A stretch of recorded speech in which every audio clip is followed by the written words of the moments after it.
Hi everybody, this is Kelly Hernandez, and I'm going to show you the books that I picked out to show form and illustrations. The first one that I want to show you is called Jessica's Box. This is another Usborne book. It is by Peter Carnabas. And this one is a story about Jessica and how she's going to school, I guess at a new school for the first time, or it's her first day of school. Um, and she wants to make friends, but she's nervous, so she has this box that she decides to take to school with her. And she decides to bring different things in the book, in the box rather.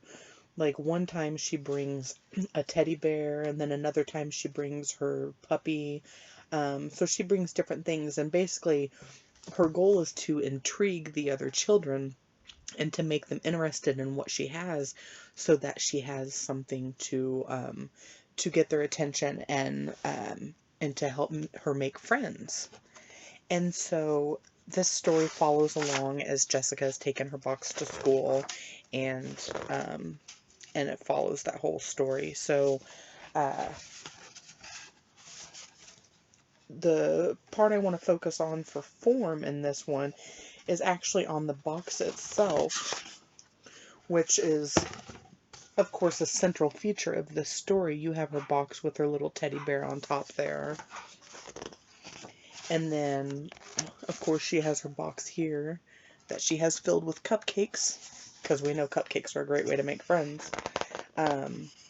So she has this box throughout the story, and I think this is a great example of form because you have this great three-dimensional looking object, this essential, basic box, really.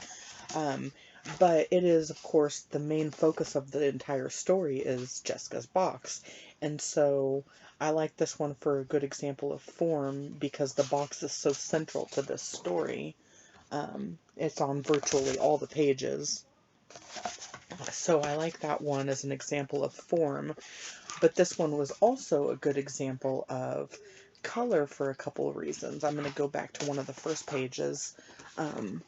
This one's a good example of color because, like, on this first page where she's kind of scared about going to school, everything's kind of dark and blue, and you can tell that she's just a little bit sad and feeling a little bit solemn about the day tomorrow, or about the following day, because she's so nervous about going to school.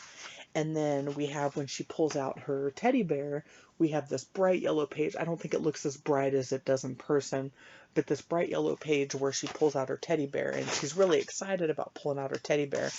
She pulls him out and says, "Ta-da!" So it's this bright yellow color, and you can tell that she's happy and excited. And then when we get further into the book, um, there's a page where it's talking about how sad she is because she doesn't have anything to put in her box. And basically, those pages are void of any color at all. They're just gray, essentially. So the illustrator is using color, or the lack of color, to show kind of the moods in the story. So I really like this book as an example of both form, of course, and then, like I said, it does show some color as well. So very cute little book. Great for kids who are maybe starting at a new school or trying to make friends. It's a very relatable book, so I like that one a lot. The next one I want to show you guys is one that I'm sure everybody is familiar with, which is Jumanji, by Chris Van Allsburg. Like I said, I'm sure everyone knows this book, so I can probably save you the description, but basically it's about the kids who find this board game, and the board game, as they start playing it, actually comes to life. Everything that it says is going to happen in the board game actually happens in real life. So there's snakes and lions and all these things that show up, and it starts raining inside their house and everything. But the only way they can make it stop is to finish the board game. So it follows along as they play this board game. So what I wanted to show you in here for examples of form, to begin with, I think Chris Van Allsburg is perhaps one of the best illustrators ever for children's books. I absolutely love his illustrations.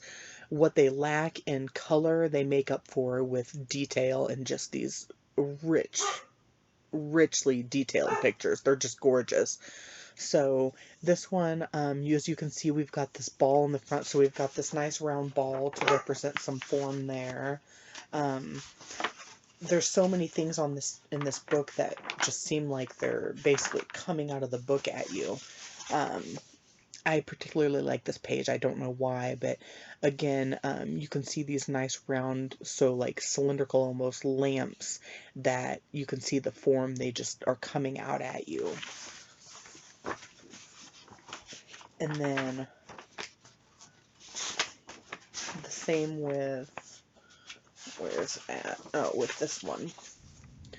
We again have these vases that are nice and round, and you can actually see this round form due to the fantastic illustrations in the book. So, excuse my dog barking in the background. And then this one, I also wanted to show you one of the last pages, I think is a great example of space, also in this book. We have this picture here with these huge trees. So they're using all the space in this picture for these giant trees, and then we have these little people down here. So it shows kind of this view of like being up high and looking down. So it kind of gives you that feeling that you're looking down on the story and like upon what's happening. So I love the use of space in that picture. So those were my 2 books on form. I have, of course, Jessica's Box and then Jumanji. I hope you enjoy those. If you haven't read either of those books, you should definitely check them out. Thank you guys so much.